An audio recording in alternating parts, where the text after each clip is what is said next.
So now that I've given you the good news, let's shift now to the bad news. You've no doubt heard about the horrendous methane gas leak in California being compared to the BP oil spill in terms of intensity and shittiness.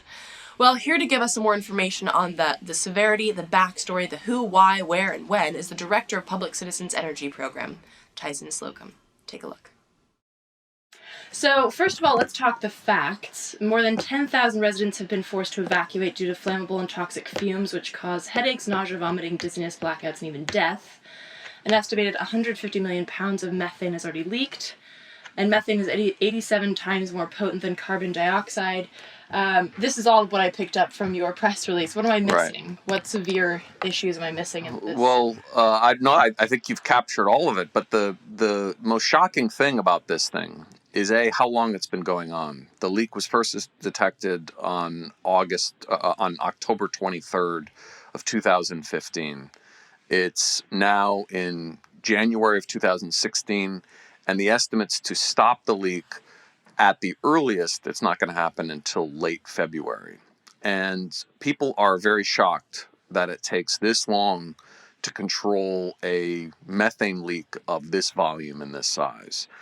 The second shocking thing about this whole incident is how little centralized regulatory oversight exists over hundreds of such facilities stretched across the United States. As we've seen in the Aliso Canyon example in California, this single facility's leaks of methane represent a quarter of the entire state of California's greenhouse gas emissions. And even though the state of California has a fairly good climate change statute that requires all sorts of detailed reporting and regulations controlling emissions from regulated sources, a leaking underground natural gas storage facility is not one of those facilities covered under the state's climate change law. So as a result, the single largest source of greenhouse gas emissions in the entire state of California is not even regulated under the state statute. So is it because fracking is relatively, and I understand that in California a lot of fracking is actually still fracking for oil. Mm-hmm. So fracking for gas is kind of a new thing. Is that why it passed under regulation radar? Or is it just because, big oil, Jerry Brown and what have you, were not really paying attention to the regulation? Well, fracking has been around for a while, but we saw it really explode on the scene beginning around 2006 and 2007. And you're correct that fracking, which the longer name is hydraulic fracturing, and that refers to a special technique to extract oil or natural gas out of hard rock formations. And so it's known as an unconventional oil production. So in conventional oil and gas production, the oil or natural gas is sitting in a relatively easy to get at reservoir. It's basically like an underground ocean. And all you have to do is drill a vertical well. And once you reach that formation, you're able to extract that ocean of natural gas or oil. With fracking, the oil or natural gas, rather than being in a big giant reservoir, is instead trapped in millions of little fissures in very hard shale formations. And so to get at it, you have to inject at very high pressure a mixture, a chemical cocktail, if you will, of water mixed with a bunch of different very harmful chemicals, and including a lot of carcinogens and particulates like sand, in an effort to break apart or fracture or frack that rock formation to get at that trapped stuff. The big increase in fracking for oil and gas production came from two big developments. One, perfections in what's known as horizontal drilling, where instead of just drilling a vertical well, you're able to actually move the drill horizontally so that you're able to cover more territory in these shale formations. And so it's kind of like a spider's legs. You've got one drill well pad on the surface, and then you can have 8 or even 10 horizontal wells coming off that one vertical well. But the second, and by far the most important development that enabled the explosion of fracking production in the United States was a removal of government regulation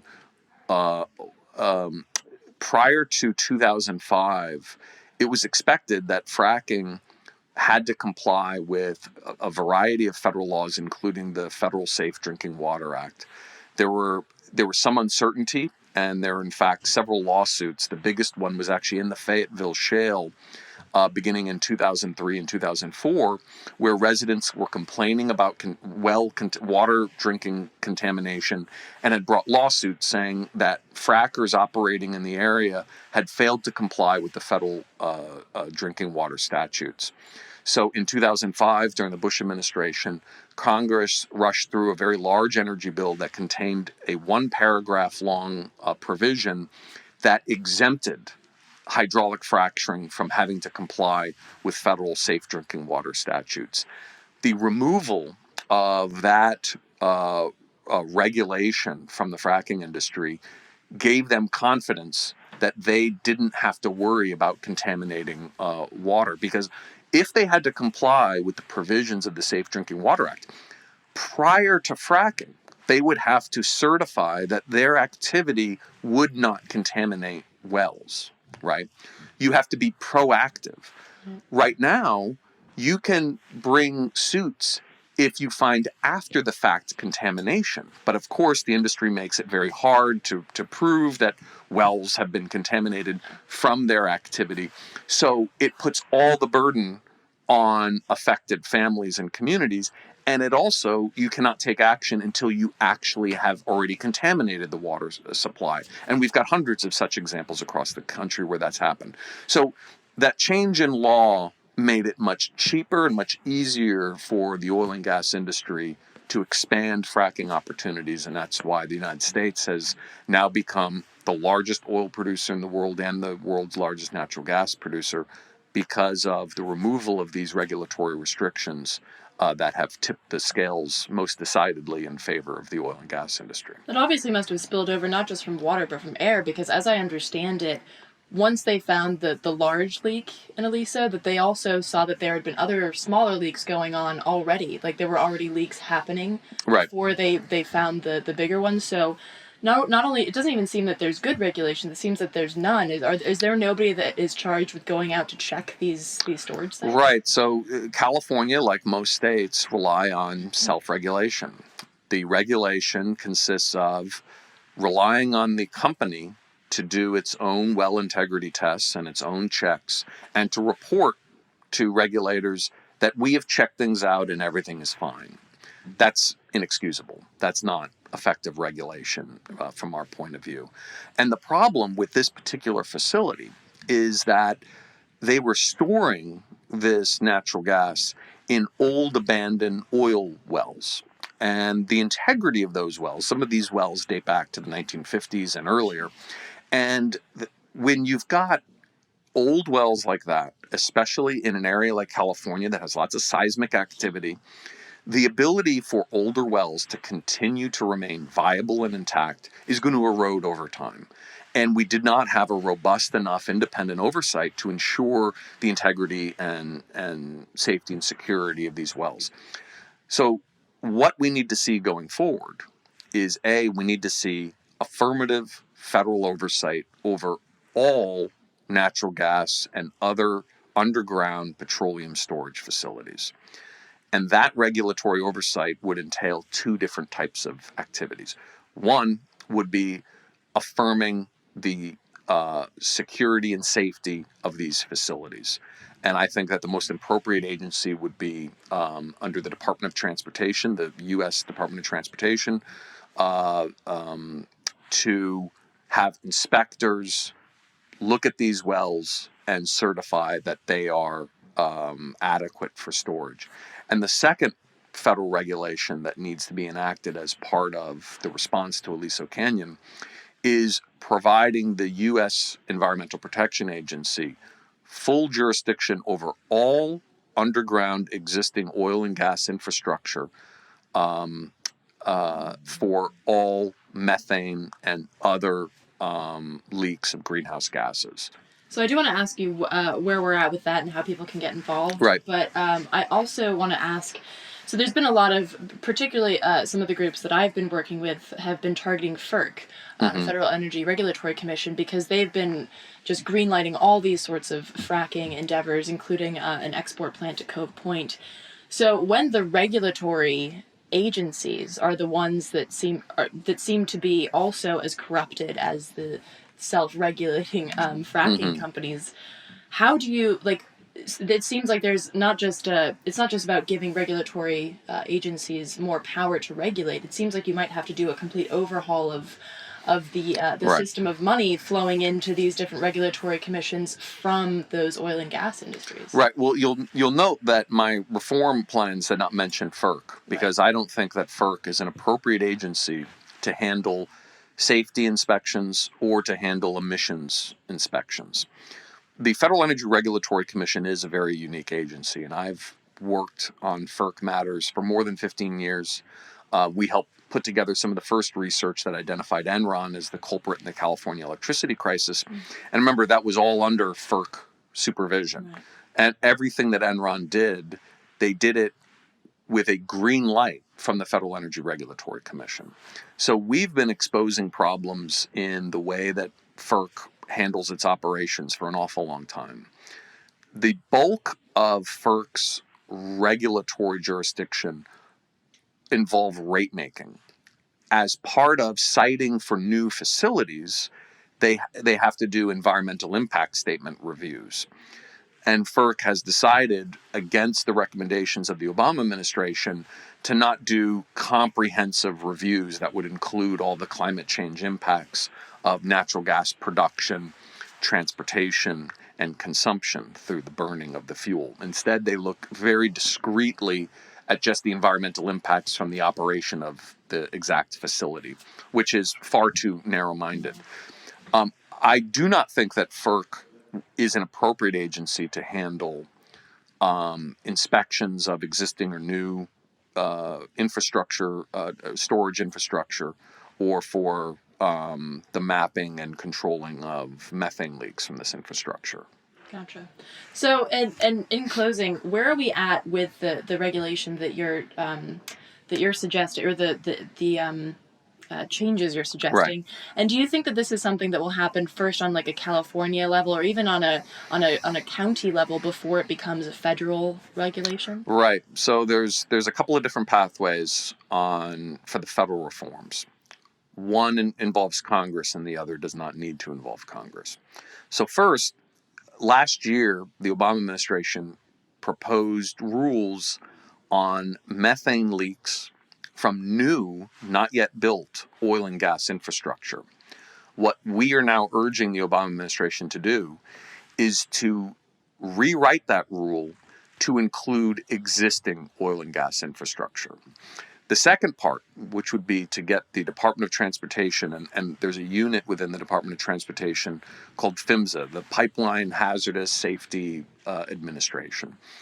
And there we are going to need a change in law by Congress to authorize this agency to extend their current jurisdiction to include natural gas and other underground storage facilities. PHMSA currently has jurisdiction over pipelines, but not for storage facilities. That said, at this point, states are free to set their own regulatory standards. And so we applaud those state efforts. But we also understand that many states lack the technical expertise, they lack the financial resources that the federal government can provide. Because remember, Aliso Canyon is just one of more than 400 such facilities scattered across the United States. And a lot of communities have no idea about the existence of these types of facilities. And I'm reminded of this terrible story down in Arkansas from 2013. ExxonMobil operates a huge network of pipelines across the United States. One of their lines, it's the Pegasus line, a major crude oil underground pipeline. In 2013, this Pegasus line ruptured in Arkansas and completely contaminated and polluted an entire community. And one thing that struck me when dozens of these homeowners were interviewed, as their streets and their homes were literally under a huge ocean of oil that had leaked all over their community. They said, we bought our homes here and nobody told us there was a major oil pipeline. So even for a homeowner, there were no disclosures that a major pipeline was under their community. And I think that's really a big third component here, is that there is this sprawling, secret underground network of fossil fuel infrastructure that millions of people across the United States know nothing about. And we are not notified about the potential hazards or dangers that lurk below us. We should be entitled to that kind of information. And I think such right-to-know standards need to be more uniform. So what can people do, finally, what can people do either to find out whether there's horizontal drilling like you talked about going on right underneath their property, or just get in touch with their representatives? How can people start finding out about this and get active and aware? Right. So the first thing that people can do is contact your representatives, contact both of your senators, and demand that they support efforts for the United States Department of Transportation to have full jurisdiction over safety inspections of all underground oil and gas infrastructure, including storage facilities. And second, they need to demand that the Environmental Protection Agency extend rules to cover existing oil and gas infrastructure to monitor methane and other greenhouse gas emission leaks from these facilities. And third, people need to demand that their federal elected officials support any and all efforts to improve right-to-know protections so that there are affirmative disclosures to schools, to businesses, to home owners, and to renters of any and all nearby underground pipelines, storage facilities, or any other major underground oil and natural gas infrastructure that's in their communities. So I can feel what some of you might be thinking right now. What good would it do for me to contact my representatives if they don't give a shit anyway? And with regards to the deeper corruption of our country, I agree with you. But in this case, don't fly that flag of apathy. Think about the stories that I just mentioned. Think about any of the good news stories that you've heard of come out of this sick, twisted system. It's not because the people on the inside saw a light. It's because the people on the outside shined a light. Now, Tyson's push for you to contact your representatives doesn't mean that you don't also need to protest and speak out publicly. But flooding phone lines and bugging the shit out of the cocooned cronies in D.C. should not and cannot be underestimated. Now, if you're of the mindset that screw it, even if we had regulation, it wouldn't help. I mean, these hypothetical future rules and demands don't sound intense enough. They don't make it sound like we've got a ticking time bomb called climate change hovering over us like a creepy guy in an office. And with that, I am inclined to agree. But this avenue of regulation is again one that shouldn't be cast aside. Why? Well, remember when Tyson mentioned the federal legislation that gave big oil and gas the loophole to avoid the Safe Water Act? Consider this. With stricter regulations in place, fracking projects would have to ensure the safety of their operations before they start fracking. Which, I mean, they'd have to submit health and environmental impact reports, legit ones, not ones they did themselves. And I think it's obvious by what we've seen from fracking in this country that pretty much all of those operations wouldn't make the cut. And the amount of money that companies would have to spend in order to uphold federal regulations that would be in place and inspections would outweigh the enormous sums of money that it takes to build these infrastructures, for now. As I also mentioned in episode 45, the export market for LNG is what's keeping these projects going. So while the push for these federal regulations is incredibly necessary, we have to move quickly with the fight against fracking as a whole, on the ground, in places like Cove Point and surrounding areas. So with that in mind, check out citizen.org for more information on Public Citizen and their work on the system side. And for more on the boots on the ground side of things, check out wearecovepoint.org and beyondextremeenergy.org. You can also check out Facebook to see images from a recent Beyond Extreme Energy action that we were a part of.